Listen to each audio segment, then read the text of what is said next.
Hello and welcome to another short film in our Conflict on Camera series, and we are talking about a photo taken in Normandy in June in a small Norman town. And to talk about it, he's a frequent guest on WW2 TV, and it is historian and tour guide Ben Mayne. Thank you for welcoming me along again, Paul, and such a good chance to discuss an important part of the photography of the Second World War. So Ben, the photo we're looking at on the screen now, when did you first see that photo and how did you begin to find out the story behind it?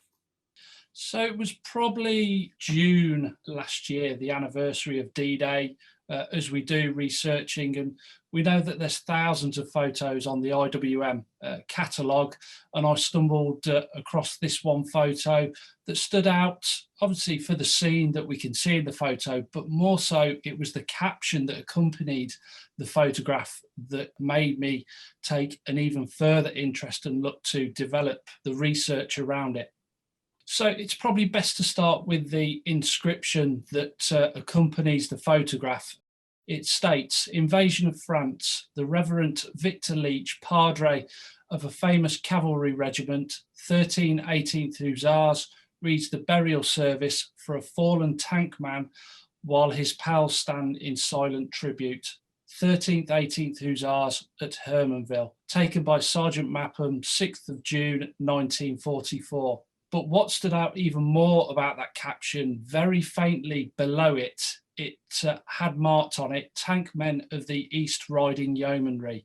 And it was at that point, it grasped my attention even more, knowing that only 2 men from that regiment died on D-Day. I thought maybe I'll be able to work out who this grave is and who the men were around it. And in fact, for those who are watching this show, we've actually covered this on our D-Day show last year in June. But for those who haven't seen that show, and the link is below in the description, but explain the action that led to this tragedy here of these 2 troopers being killed. So the East Riding Yeomanry were one of the 3 regiments to land on Sword Beach on the 6th of June, part of the 27th Armoured Brigade. The East Riding landing mainly in the afternoon, progressing southwards and towards the village of Hermanville. The tanks were engaged around the village of Hermanville, where this one particular tank was hit by a round, whether it was artillery, a self-propelled gun, it's not clear. But what we do know, and this came from a veteran's account, again from the IWM sound archives, Albert Bob Adams, were able to work out that it was one troop of C Squadron, and that his account, the round hit the Hull gunner's position on the Sherman tank they were in. So if you were sitting in the tank, the Hull gunner's position is the front right-hand side of the tank. The round penetrating through, killing instantly the Hull gunner, and then the round carrying on through up towards, angling towards the turret of the tank, wounding some of the others inside. So looking at the photo now, with the benefit of the information you've researched there, what clues are there in that photo that add more information to the story? So the clues that came to light immediately were which one of the 2 men who were killed on D-Day of the East Riding Yeomanry was it. Using the archives from the Commonwealth War Graves Commission, I looked at the first casualty, and his name was Benjamin Talbot. He was buried at Hermanville War Cemetery, and I was able to immediately discount him because he wasn't moved from a field grave position. So the field grave that we can see here is that of Trooper James Barton. The grave concentration report from the coordinates that were recorded allows us to look and find exactly where this location was. And it was in an orchard described by Bob in his account, but it was now a back garden of a property in Hermanville. And the team from World War II TV and the anniversary of D-Day and Trooper Barton's death actually went and visited that location, and I'm sure the family were enlightened to hear about that. And it's some unique history for their house, and they will no doubt continue to pay respects. Yeah, that's one of the amazing things about the technology we have today, and Twitter and Facebook and live streams and Zooms and phones, is that our French reporter Gwen, on that day, June the 6th last year, he went to Hermanville, knocked on the door, spoke to the family there. They were very happy to let him inside the garden. And then on the day we went in there, and our enthusiasm for the history is great, but also the ability to communicate and get these things arranged is something that's really extraordinary. So brilliant stuff.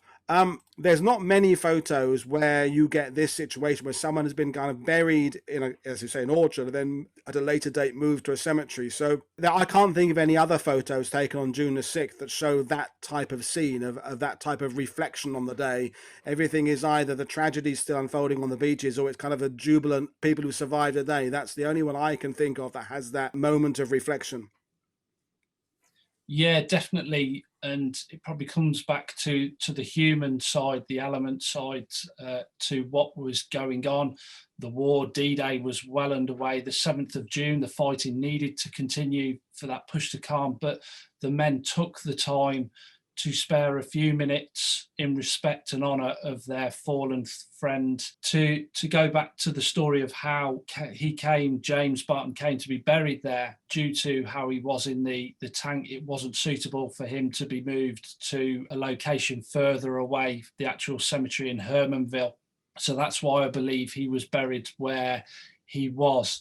Bob returned to the tank along with two of the other crew. The corporal was wounded. The tank commander didn't return, but Bob did go back with Charlie Louthey, who was the gunner, and George Choker, who is the wireless operator. They went back to recover Jimmy. That was their main reason for returning. They actually sent George Choker away because he was the youngest of the crew, and they didn't want him to see what had happened to Jimmy and him having to live with that for the rest of his life. So it came down to Bob and Charlie to bury him, which they did. They then went back to their concentration area up towards Sword Beach, and then returned again with George, the padre, who we can see in the photograph. The officer, there's clearly an officer there with a set of binoculars. He's got a neckerchief with him. He's seen his sidearm on his left-hand side. He was from the Royal Engineers, I believe, and he returned with them to look at the possibility of recovering the tank. So that was the reason why he was present. Potentially the one in the middle of those three on the right-hand side is the corporal that returned on the 7th after he had received treatments for his wounds on the 6th. I believe Bob is the furthest one on the right-hand side, and then the young George, who was originally sent away, is on the left-hand side of the grave, the padre at the head of the grave. And the final point is that this photo gives us an insight into the family history of the Barton family as well. Upon researching and looking at James Barton, I came across a local war memorial in his hometown, Cambersneath in Lanarkshire, Scotland. And I noticed on that war memorial was the name Thomas Barton. As we do, researching and cross-checking things, it came to light that Thomas Barton was actually James Barton's brother, and he had served in the Royal Artillery and died on the 15th of June 1942. So I kind of see this photograph as potentially a small piece of comfort for his family, that they could see that James was respected in his death. He was given a rightful burial with his friends present. That's a poignant story to end with, Ben, and thank you very much. I'm sure we will see you again on World War II TV very shortly, because you're always coming up with great ideas. So again, for those watching, don't forget to check out the Patreon page. You can find links to me and Ben on Twitter in the description below. I'll see you all again on World War II TV very shortly.